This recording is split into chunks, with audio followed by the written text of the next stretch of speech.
The Ryzen 7 9850X3D is the absolute king of gaming CPUs right now in 2026. But here's a weird reality. The more expensive Ryzen 9 models, like the 9950X3D and X3D2, actually perform slightly worse in some games. Same architecture, similar clock speeds, but lower FPS. Why? That's because of Inter-CCD latency. You see, Ryzen 9 chips split their workload across two separate CCDs. They have to constantly talk to each other, and that communication takes time. And in games, that extra time reduces how many frames your CPU can render. Welcome back to Nexify. In this video, we're fixing that issue. I'm going to show you two different ways to eliminate that latency, and find out which method gives you the absolute best and most stable performance. Method number one is setting up your chipset driver.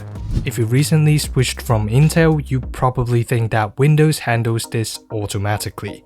Well, it does for Intel, but for AMD, that driver won't magically appear, and you have to manually install it from their website. The reason why installing AMD chipset drivers is important because it enables a feature called core parking for Ryzen 9 models. This forces your games to run on just one CCD, completely eliminating that cross-CCD latency. If you have a single CCD Ryzen 5 or 7, you don't necessarily need this, but AMD still highly recommends it for system stability. And here's how to install it. Head to AMD's website, search your exact CPU model, and click Drivers and Downloads, latest version. Select your Windows version and download the Auto Detect and Install package. You can ignore Adrenaline and Ryzen Master for this one. After you have downloaded the package, run the exe file, make sure all the boxes are checked, click install and reboot your PC afterwards.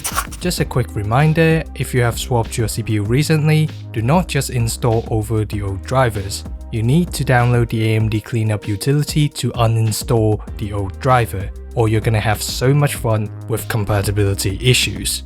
Although the chipset driver is great, but it isn't perfect. Sometimes Windows gets confused. It could be a background task popping up, or a poorly optimized game completely ignores core parking, and suddenly those micro-stutters are back. And that brings us to method number 2 for full control. Process Lasso. Think of Process Lasso as a manual override for CPU control. It lets you force applications onto specific cores, and this means you can assign all your X3D cores to run your games, and the rest working on the background tasks. And here's how to set up your CPU affinity. First, you go to All Processes tab and select Everything. Right-click, go to CPU Affinity, and then click on CCD1. This shoves all your background tasks like Chrome, Discord, Steam, all of that onto the non-X3D cores. These applications would be running in the background without affecting your game's FPS, as they don't occupy your X3D cores. After settling the background stuff, go ahead and fire up your games. Once they appear in the Active Processes tab, right-click them, select CPU Affinity, and this time choose CCD0. Now your games are locked onto the high-performance X3D cores, or simply the faster CCD. There's no more ridiculous core assigning from Windows. But let me remind you that some titles, like the EA F1 series, are tricky. They might require you to assign every related background service, like the EA app itself, to the cache CCD so that the games run on X3D cores. If your FPS seems a bit low, make sure to check your CPU affinities again. And finally, let's make the settings permanently working. We don't want to do this every time we reboot or launch the PC. Go back to Process Lasso, at the top of the interface, go to Options, General, and then Configure Startup. Under Management Console Startup, select Do Not Start at Login. This stops the annoying window from popping up every time you turn on your PC. And then under Core Engine Startup, select Start Core Engine at System Boot. This ensures the main functions, including core binding, are running in the background silently every time you boot your PC. Now that the setup is done, there's one question left. Does manual control of Process Lasso actually beat AMD's official drivers? Let's have a look at the numbers in Counter-Strike 2 and Forza Horizon 5. The following benchmarks are completed with the same hardware. An undervolted 9950X3D, 48 gigs of DDR5 at 8000C36 and then overclocked RTX 5080. Alright, let's begin with CS2. At 1080p low, you can see that both the average and 1% low FPS are higher by using Process Lasso. What's worth mentioning here is the 1% low.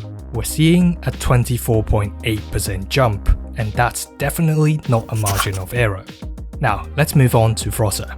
At 4K with maximum graphics, both methods are basically identical because the RTX 5080 is what's causing the bottleneck here. However, when we switch to 1080p, things get a bit interesting. Process Lasso didn't just improve the 1% lows by 10%, it also boosted the average FPS by over 18%. And this clearly shows that even in well-optimized AAA titles, Windows still struggles to manage dual-CCD chips as good as the Process Lasso can. So, does Process Lasso actually boost your FPS? Absolutely, but there's a catch.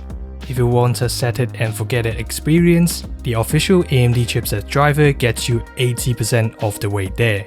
It's stable, official, and it simply works.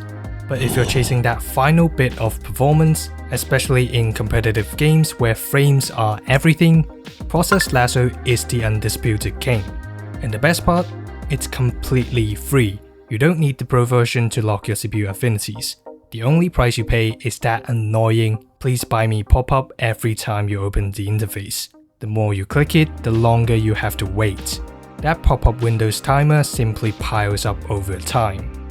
Anyways, if you've been struggling with micro-stutters on your Ryzen RX 3D chip, just give this a shot. It might be the most impactful free upgrade you do this year, better than spending on thousands on RAM sticks or GPU. Alright, let me know in the comments if this fixed your stutters or if Windows is still giving you a hard time. If you want to see how to properly undervolt the 9950X3D to keep it cool, click the video on the screen right now. I'll see you in the next one. Nexify out.